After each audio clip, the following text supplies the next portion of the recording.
eu começo por dar as boas-vindas a esta segunda mesa temática de trabalho deste nosso congresso, deste nosso CIRAL, onde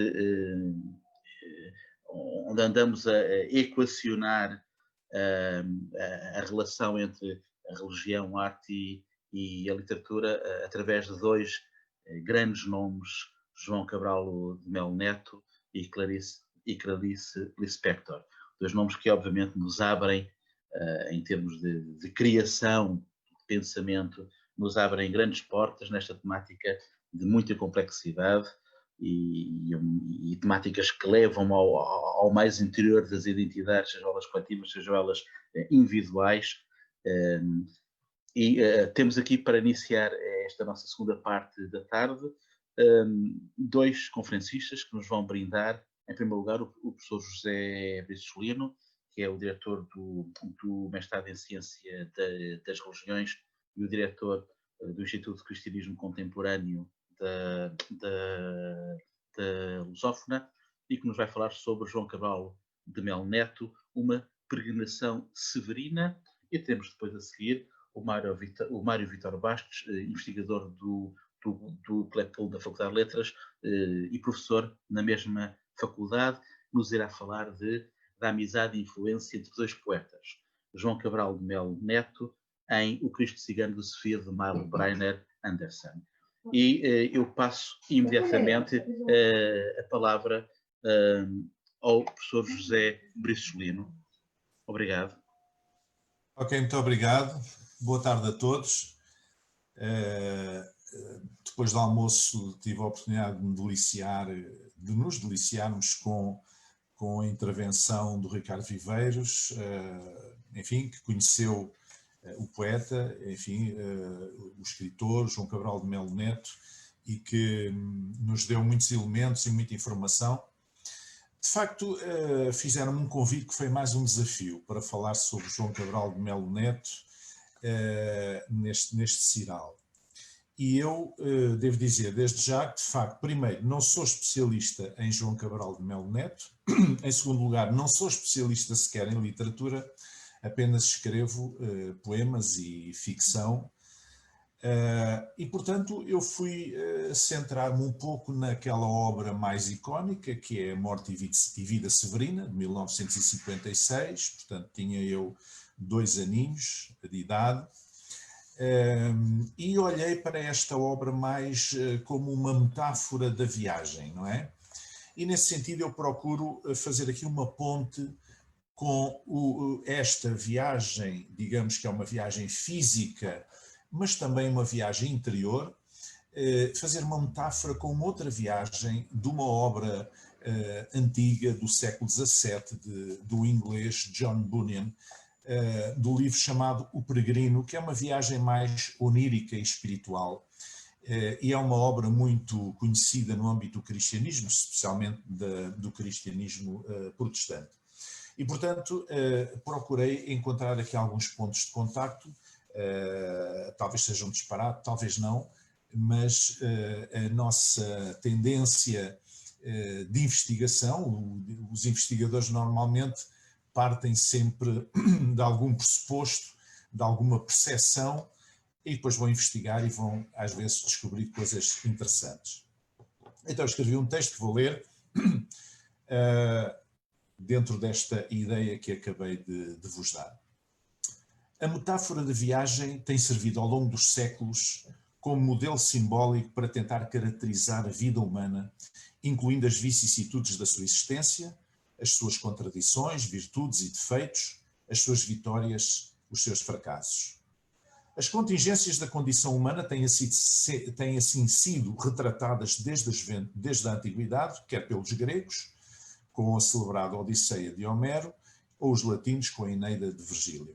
O nosso Camões acabou por se inspirar igualmente nos clássicos para escrever a saga dos navegadores portugueses através da obra-prima Os Lusíadas. Mas temos outros exemplos na literatura pátria, como A Grande Aventura de um Português no Oriente, que constitui a primeira narrativa portuguesa de viagens, A Peregrinação, do Fernão Mendes Pinto, ou mais tarde a História Trágico-Marítima, uma coleção de registros sobre os náufragos do Império, reunida por Bernardo Gomes de Brito e publicada já no século XVIII. Em todas estas narrativas está presente o princípio do movimento, que normalmente surge associada à ideia de vida.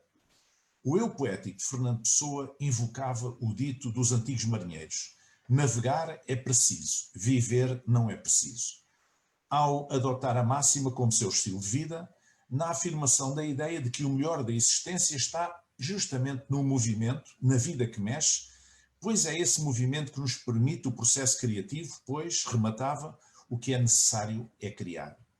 Essa mesma ideia de movimento perpétuo, que levou António Gedeão a consagrar a expressão como título de uma obra poemática sua de 1956. Ou ainda a famosa frase de Pessoa: circular é viver, e que se pode interpretar enquanto desejo de abandonar a zona de conforto em busca de aventura, ou do desconhecido, ou mesmo com o fito de obter fortuna, mas também como meio de fuga ao confinamento fatalista a um território humano e ou geográfico que representa fome, miséria e morte.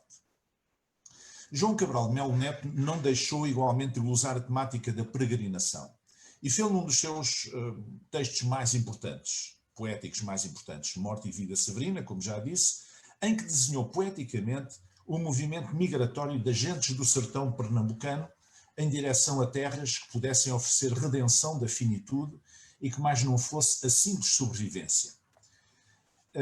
Graziosi, um autor, explica que João Cabral dá voz à sua terra natal, o Pernambuco, e aos problemas dos pobres trabalhadores rurais, constitui um lugar onde o autor se faz cantor da áspera e crua realidade nordestina, além de representar a triste sorte dos retirantes. Retirantes, portanto, aquelas pessoas que ciclicamente saíam do interior para procurar melhores condições de vida no litoral. Eram chamados os retirantes, que nos períodos cíclicos da seca escapavam do Nordeste para chegarem ao litoral e tentarem fugir da miséria. E o texto também tem uma mais ampla e universal reflexão sobre a condição humana.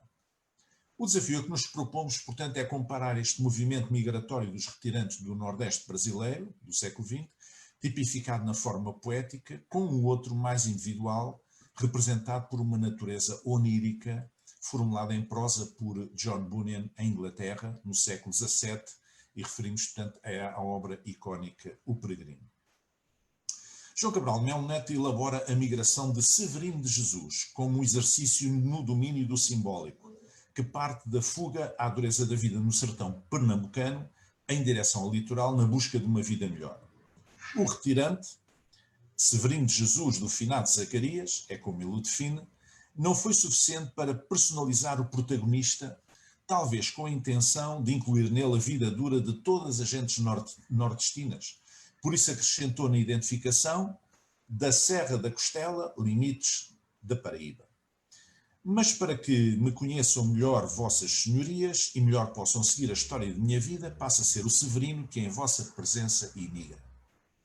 Segundo um outro autor, Sakamoto, que estudou as comunidades humanas na nascente do Capibaribe, na Serra do Jacarará, já que a Serra de Costela, próximo ao território paraibano, é um lugar fictício, diz então Sakamoto. Para se ter uma ideia, em São José de Tapera, interior de Alagoas, considerado pela ONU o município mais pobre do Brasil, a taxa era de 147,94 mortes para cada 1000 nascidos em 1999. E depois o autor, há aqui um parênteses para dizer, Angola, há década, durante a Guerra Civil, apresentava 170 para 1000, portanto em plena Guerra Civil em África. Com a ação dos agentes de saúde, estimativas apontam queda da taxa de mortalidade em São José da Tapera para bem menos de 100. A mesma estimativa pode ser aplicada a todo o sertão e agreste. Morrem menos crianças, mas ainda se morre de uma forma vergonhosa. Ao longo de todo o poema transparecem a negrura da fome, da pobreza, da miséria e da morte. O confronto com a finitude das gentes do sertão está sempre presente. Desde logo na ordem dos fatores plasmada no título, mas também, que começa por ser morte e depois é que vem vida, morte e vida severina, mas também o início da deslocação através da imagem de um defunto transportado numa rede, o qual desperta a curiosidade do retirante, que quer saber tudo sobre aquele caso, até ao ponto de questionar a natureza do falecimento. E cito: "E morrida essa morte, irmãos das almas, essa foi morte morrida ou foi morte matada?" Citei. Os irmãos das almas vão esclarecer todas as dúvidas ao retirante, ao Severino, incluindo que aquela fora morte matada numa emboscada. Mas ele ainda quer saber qual foi a arma do crime e quem foi o homicida. Mas não lhe conseguem dizer, visto que, cito: "Ali é difícil dizer, irmão das almas, sempre há uma bala voando desocupada." Citei. Questionados sobre a origem do homicídio, os irmãos das almas esclarecem então Severino que o defunto apenas desejava obter um pouco mais de terra para o seu sustento. Passo a citar: "Queria mais espalhar-se, irmão das almas. Queria voar mais livre, essa ave-bala." Citei. Severino oferece-se então para ajudar a transportar a rede do defunto, já que o destino lhe fica em caminho, e partem ainda antes da alvorada. Passo a citar: "Partamos enquanto é noite, irmãos das almas, que é o melhor lençol dos mortos, noite fechada." Citei. Mas a temática da morte regressa mais adiante, na ocasião em que Severino assiste ao enterro de um outro homem, que só na morte consegue encontrar um pedaço de chão a que pode chamar seu, apesar de o conhecer demasiadamente bem enquanto trabalhador da roça. Passo a citar: "Viverás e para sempre na terra que aqui aforas, e terás enfim tua roça. Esse chão te é bem conhecido, bebeu teu suor vendido." Fim de citação. Noutro passo da saga, o retirante ouve o ruído ao longe que lhe parece cantoria. Um ruído ao longe. Embora não consiga ainda discernir de que espécie de cantoria se trata. Cito: "Mas não vejo almas aqui, nem almas mortas nem vivas. Ouço somente à distância o que parece cantoria. Será novena de santo? Será algum mês de Maria? Quem sabe até se uma festa ou uma dança não seria." Fim de citação. Mas afinal, Severino acaba por concluir que se trata de um grupo de pessoas a cantar, entre aspas, excelências para um defunto, à maneira tradicional das gentes da terra. O poeta sublinha a extrema pobreza do defunto, um trabalhador de Eito. Portanto, Eito era uma roça em que trabalhavam escravos. Um trabalhador de Eito que compara a uma semente lançada à terra, e mais adiante sugerindo que a sepultura faria agora de cama e coberta, que talvez nunca tivera em vida, ou a envolvência da terra no seu corpo como mulher com quem se aconchega na cama. Cito: "Despido vieste no caixão, despido também se enterra o verão. Se abre o chão e te fecha, dando-te agora cama e coberta. Se abre o chão e te envolve, como mulher com que se dorme." Fim de citação. O receio de se perder na viagem surge expresso num poema como metáfora do medo existencial. Isto é, do medo de uma pessoa se perder nos rumos da vida. O retirante receia perder-se, visto que o rio Capibaribe, o seu guia seguro até Recife, secou durante o verão, tornando-se assim um simples curso de água que é tão desprovido como os habitantes, pois cito: "É tão pobre que nem sempre pode cumprir sua sina, e no verão também corta com pernas que não caminham." Passo a citar outra parte do poema que diz: "Pensei que seguindo o rio eu jamais me perderia. Ele é o caminho mais certo, de todos o melhor guia. Mas como segui-lo agora que interrompeu a descida?" Fim de citação.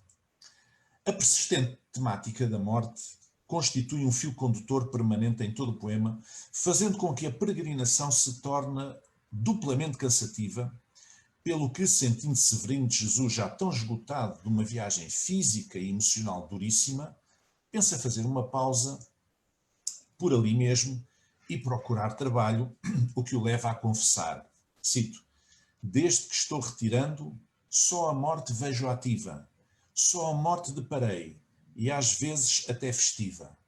Só a morte tem encontrado quem pensava encontrar vida." Fim de citação. É então que se dirige a uma mulher que está à janela, um quadro que talvez simbolize a forma como os locais apreendem o mundo que os rodeia, a paisagem humana, a sua mundovisão, e lhe pergunta se será possível encontrar por ali algum trabalho de que se possa ocupar. Do diálogo depreende-se que não só não há trabalho para oferecer a ninguém, como a experiência de vida e as competências de Severino também não constituem de modo nenhum uma mais-valia naquela região, de tão miserável que esta se apresenta. Impressionado com as respostas da mulher, o retirante pergunta-lhe como consegue ela então ganhar a vida? E é aí que entra de novo o tema da morte. Cito: vou explicar rapidamente, logo compreenderá. Como aqui a morte é tanta, vivo de a morte ajudar. Isto são apenas alguns extratos, não é o texto seguido, ok? Sou de toda a região rezadora titular, diz a mulher. Como aqui a morte é tanta, só é possível trabalhar nessas profissões que fazem da morte ofício ou bazar.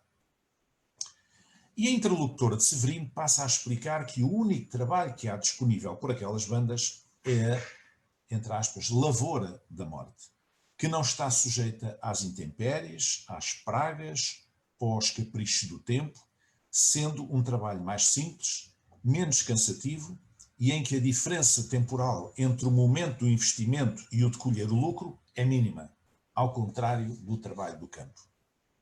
Passo a citar: só os roçados da morte compensam aqui cultivar, e cultivá-los é fácil, simples questão de plantar. Não se precisa de limpa, as estiagens e as pragas fazemos mais prosperar e dão lucro imediato, nem é preciso esperar. Pela colheita, recebe-se na hora mesma de semear. Fim de citação. A chegada do retirante à região da mata coincide com a altura em que congemina de novo interromper a sua viagem. Em razão da mudança de cenário, agora muito mais fresco e agradável, com água em abundância, com a terra mais macia e onde o trabalho é mais leve, supondo já a aproximação ao destino e a promessa de uma vida melhor. Passo a citar outros 4 trechos do poema. Bem me diziam que a terra se faz mais branda e macia quando mais do litoral a viagem se aproxima. Os rios que correm aqui têm água vitalícia, cacimbas por todo o lado, cavando o chão, água mina. Não tenho medo de terra, cavei pedra toda a vida. E para quem lutou a braço contra a pissarra da caatinga, será fácil amansar esta aqui tão feminina. Por onde andará a gente que tantas canas cultiva, feriando que nesta terra, tão fácil, tão doce e rica, não é preciso trabalhar todas as horas do dia, os dias todos do mês, os meses todos da vida. Estimulado pela esperança de uma vida melhorada e um pouco mais digna, Severino de Jesus apressa-se então a concluir a viagem, mas confessa que a motivação da sua migração não terá sido a cobiça, mas apenas a tentativa de procurar alguma qualidade de vida que lhe permitisse não se tornar velho antes dos 30 anos, como era regra no sertão. Passo a citar: o que me fez retirar não foi a grande cobiça. O que apenas busquei foi defender minha vida, de tal velhice que chega antes de se inteirar 30, que na serra vivi 20. Se alcancei lá tal medida, o que pensei retirando foi estendê-la um pouco mais. Todavia começa aqui uma certa desilusão. De quem se aproximando cada vez mais do imaginário Eldorado, começa a descobrir que afinal as diferenças com a vida no sertão, que ele sempre conhecera, são mais aparentes do que se poderia supor. Cito: mas não senti diferença entre o agreste e a caatinga. Entre a caatinga e aqui a mata, a diferença é a mais mínima. Fim de citação.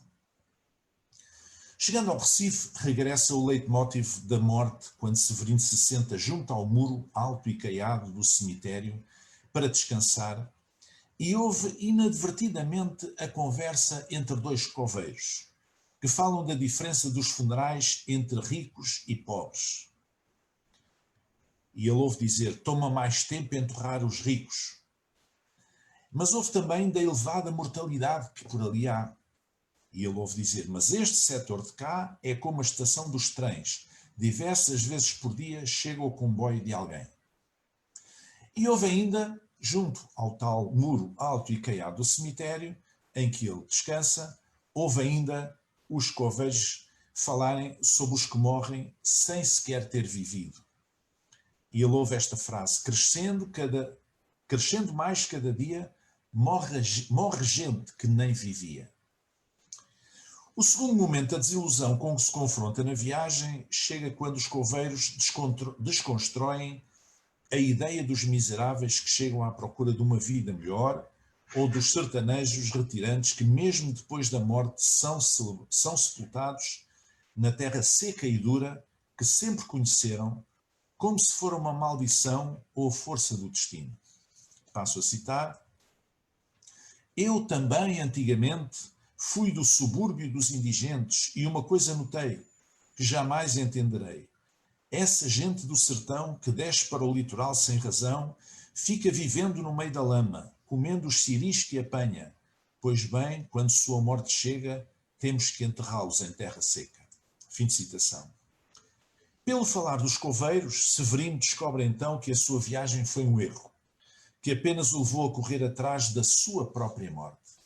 Passo a citar: e esse povo de lá de riba, de Pernambuco, da Paraíba, que vem buscar no Recife poder morrer de velhice, encontra só aqui chegando cemitério esperando. Não é viagem o que fazem, vindo por essas caatingas, vargens, aí está o seu erro. Vêm é seguindo o seu próprio enterro. Fim de citação. Severino de Jesus aproxima-se então de um dos cais do rio e reflete sobre o que acabou de ouvir junto ao muro alto e branco do cemitério, reforçando a ideia de que, no fundo, nunca esperou que a vida no Recife não fosse de trabalho duro como toda a vida conhecera. Ele diz: e mesmo aqui no Recife, ao acabar a minha descida, não seria diferente a vida de cada dia. Mas, apesar de tudo, esperava Severino poder suprir melhor as suas necessidades ali, confrontado com o mote da morte que o acompanhou constantemente em toda a viagem. O retirante ensaia o balanço da sua aprendizagem dos últimos tempos, admitindo o supremo ato de desistência, a morte por afogamento, o suicídio no rio. Passo a citar: e chegando aprendo que nessa viagem que eu fazia, sem saber desde o sertão, meu próprio enterro eu seguia. Só que devo ter chegado adiantado de uns dias. O enterro espera na porta. O morto ainda está com vida. Em outro extrato: a solução é apressar a morte a que se decida e pedir a este rio que vem também lá de cima que me faça aquele enterro que o coveiro descrevia. Fim de citação. Severino de Jesus pergunta ao morador de um dos mocambos são cabanas, na margem do rio, se este terá água suficiente para um homem se afogar. Pois, diz ele, cito: para cobrir o corpo de homem não é preciso muita água, basta que chegue o abdômen, basta que tenha fundura igual à de sua fome. Portanto, o problema da fome sempre muito presente. Fim de citação. Mas o morador tenta dissuadi-lo do suicídio, sublinhando a sua juventude e encarando-o a lutar contra a miséria e a viver um dia de cada vez. Diz então o morador, passo a citar: Severino, retirante, o meu amigo é bem moço. Sei que a miséria é mar-lago, não é como qualquer poço. Mas sei que para cruzá-la vale bem qualquer esforço. No outro extrato: jamais me fiaram nada. A vida de cada dia hei de comprá-la.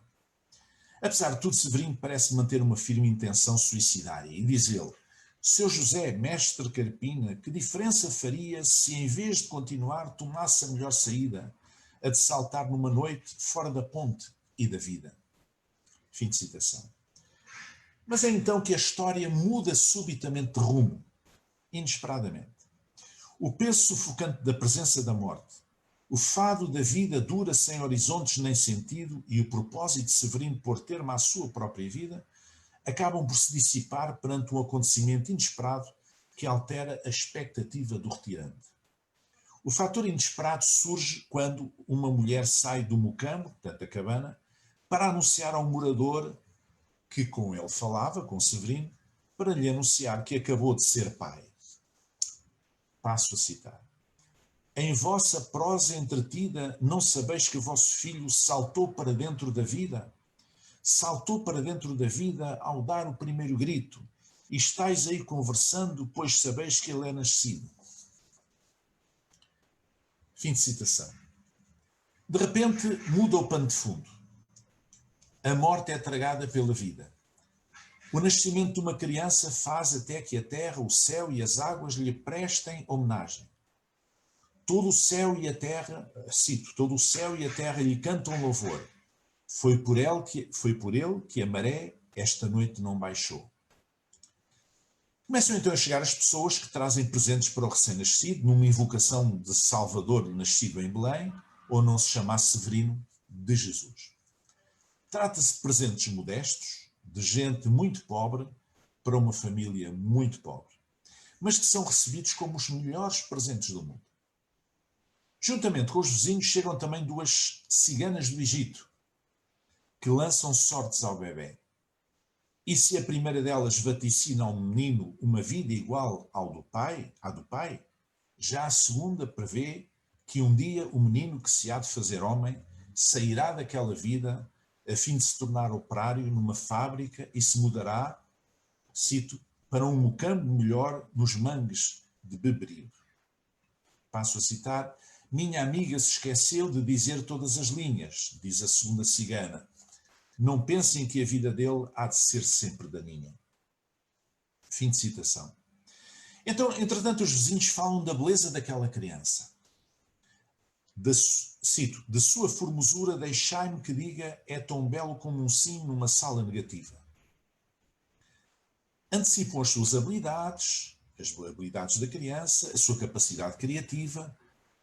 Desta forma, as mãos que criam coisas, nas suas já se adivinha.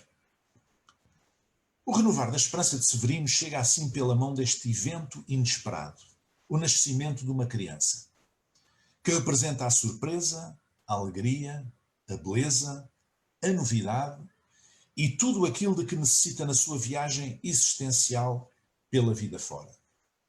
Passo a citar, mais uma vez, belo porque tem do novo a surpresa e a alegria, belo como uma coisa nova na prateleira até então vazia, como qualquer coisa nova inaugurando o seu dia, ou como o caderno novo que a gente o principia, e belo porque o novo todo o velho contagia, belo porque corrompe com sangue novo a anemia, infecciona a miséria com vida nova e sadia, com oásis o deserto, com ventos a calmaria.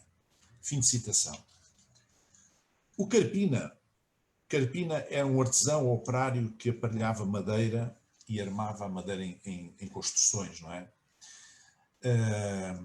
O Carpina fecha a viagem reflexiva de Severino de Jesus, reconhecendo que as suas palavras não tinham conseguido dissuadi-lo da firme intenção de se suicidar, em razão da desilusão com a vida difícil que levava, uma vida severina.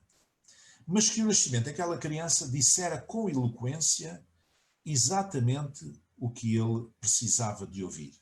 Passo a citar. É difícil defender só com palavras a vida, ainda mais quando ela é esta que se vê severina. Mas se responder não pude à pergunta que fazia, ela, a vida, a respondeu com sua presença viva. E um outro extrato. E não há melhor resposta que o espetáculo da vida, vê-la desfiar seu fio, que também se chama vida. Ver a fábrica que ela mesma teimosamente se fabrica, vê-la brotar como há pouco em nova vida explodida, mesmo quando é assim pequena, a explosão como a ocorrida, como a de há pouco franzina, mesmo quando é a explosão de uma vida severina. Passando agora à obra do Peregrino, de John Bunyan, de Inglaterra, do século XVII. A saga deste John Bunyan, a sua obra, situa-se igualmente nos domínios do simbólico, mas também do espiritual ou religioso, com a curiosidade do autor ter recorrido ao artifício literário do relato de um sonho a fim de justificar o colorido das situações e a caracterização moral das personagens. O autor começa por utilizar a metáfora da caverna, onde se deitou para descansar, adormecendo e passando ao sonho. Na realidade, trata-se de uma referência à prisão de Bedford, onde se encontrava então encarcerado, por pressão das autoridades eclesiásticas da Igreja de Inglaterra, pelo facto de, sendo pobre e um simples funileiro de profissão, ter ousado dedicar-se à pregação do Evangelho. Portanto, John Bunyan esteve preso numa prisão em Bedford por esta razão. Então ele vai buscar esta metáfora do sono para ilustrar, digamos, não apenas para justificar essa viagem onírica que ele vai fazer através da sua obra, mas também para justificar o facto de estar preso, encarcerado. A condição imposta pelas autoridades civis para a sua libertação seria o compromisso de suspender totalmente aquela atividade religiosa. Atitude que se recusou sempre a tomar. Assim, os 12 anos que passou na prisão serviram para escrever esta e mais uma meia dúzia de outras obras de recorte religioso. Nessa viagem espiritual, o peregrino imaginário de Bunyan encara o mundo como um deserto. Ele usa a frase caminhando pelo deserto deste mundo. Vê-se a si mesmo como, cito, um homem coberto de andrajos, a fugir da sua cidade que haveria de ser consumida pelo fogo. É considerado louco pela própria família, quando diz que a cidade vai ser consumida pelo fogo e que ele vai se pôr a caminho e a família não quer fazê-lo. É considerado louco pela própria família que, em vez de se compadecer do seu sofrimento, o tratava, segundo ele diz, com aspereza. O peregrino pôs os pés ao caminho em busca de salvação, com medo de vir a cair no Tofete. Tofete era um lugar,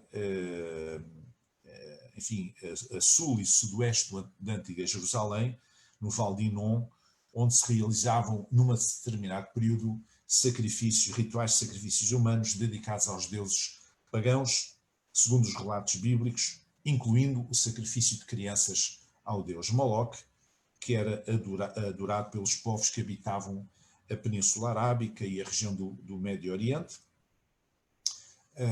E, portanto, ele quer fugir desse fogo que vai destruir a cidade. O caminho do escape é-lhe apontado por uma personagem denominada Evangelista, que o encaminha para uma luz longínqua e uma porta que encontrará depois de atravessar um campo vasto, isto é, signos de esperança. A família ainda tenta retê-lo, assim como os vizinhos, mesmo quando já encetou a jornada, mas nada o demove.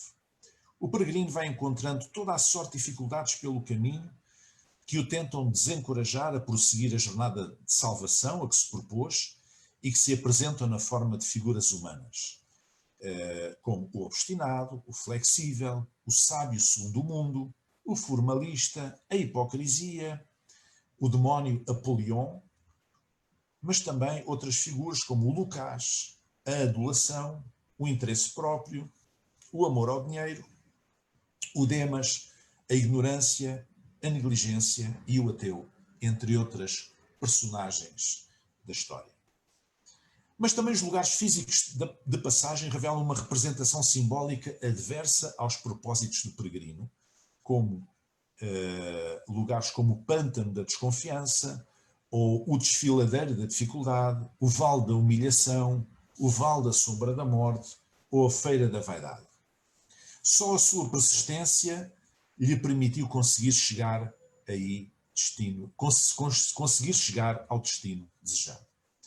Apesar das poucas letras, Bunyan insere-se na tradição revivalista do protestantismo inglês, a quem uma igreja de Inglaterra confortável com a sua posição social, comprometida com o poder civil e cristalizada na sua vertente carigmática, não respondia.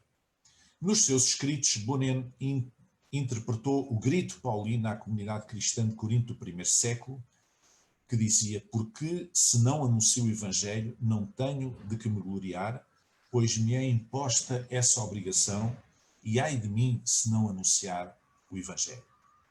Terá sido este clamor apostólico que levou Bunyan a rejeitar a proposta para a sua libertação da cadeia contra o compromisso pessoal de abandonar definitivamente a pregação e que levou a que ele ainda persistisse, concluísse 12 anos de cativeiro por aquela razão. Fazendo agora uma pequena comparação, ou estabelecendo uma ponte entre os dois autores, diria que ambos os autores glosam a temática da morte, embora em estilos literários diferenciados, um na forma poética, outro em prosa. Ambos refletem sobre as contingências da vida e ambos mantêm um diálogo constante com a realidade da existência, da finitude e da morte, o primeiro mais no âmbito físico e o outro na área religiosa. No fundo, trata-se do velho confronto do ser humano com a sua própria finitude, pois o homem é o único animal que tem consciência de que um dia acabará por morrer. Sabemos isso desde a epopeia de Gilgamesh, o qual, perante a morte do amigo Enkidu, a certa altura toma consciência da sua mortalidade, uma vez que os deuses não morrem e os animais são desprovidos dessa consciência. Em ambos os casos, a viagem / peregrinação tem por objetivo primário o escape a uma morte certa e a fuga em direção a uma vida melhor e mais leve. O peregrino, na história do autor inglês, carrega um fardo até chegar à cruz de Cristo, onde se livra dele. Já Severino transporta o fardo dentro de si, aquilo a que o autor chama vida severina, e só parece aliviar-se um pouco no final da sua aventura, através do súbito irromper da vida, simbolizada no nascimento de uma criança, que o faz esquecer a cultura de morte que o vinha a acompanhar com inusitada persistência até aí. A viagem é um desafio constante, com a morte sempre a rondar à volta de ambos os peregrinos. Se o retirante se confronta constantemente com situações de morte, o peregrino boniano, que também aceitou aquela viagem para escapar da morte na sua cidade de origem, decorrente da punição divina, ainda tem que lutar para lhe escapar a todo momento. Já Severino de Jesus foge da morte prematura, causada pela dureza da vida, pela miséria e pela fome, mas tem um percurso aparentemente mais pacífico, pois o seu desconforto é mais psicológico face ao peso da presença da morte, enquanto o inglês enfrenta perigos físicos consideráveis. Concluindo, de facto, podem-se estabelecer alguns paralelos entre ambas as sagas. Desde logo, a viagem comum, longa e acidentada, como representação do arco da existência humana. Depois, porque ambos os empreendimentos representam a fuga ao lugar de morte. Cada qual à sua maneira, ou, se quisermos, a pulsão de sobrevivência. Embora se trate de narrativas diferentes, tanto no estilo literário como nas intenções dos autores, ambas refletem as angústias existenciais do ser humano face à adversidade. Ambos colocam a vida em risco ao enfrentar o desconhecido e os perigos da viagem. Ambos revelam as suas fragilidades e as vulnerabilidades de que é feita a massa humana. Ambos resistem a conformar-se com a situação em que se encontram e dispõem-se a mover em busca de um futuro melhor e mais seguro, muito embora um seja motivado pela imanência, na dimensão da materialidade, e o outro pela transcendência ou pelo espiritual. Um anuncia que a vida humana pode suplantar a fatalidade da morte e dispõe de recursos para se renovar constantemente. O outro anuncia que a existência eterna supera a morte física.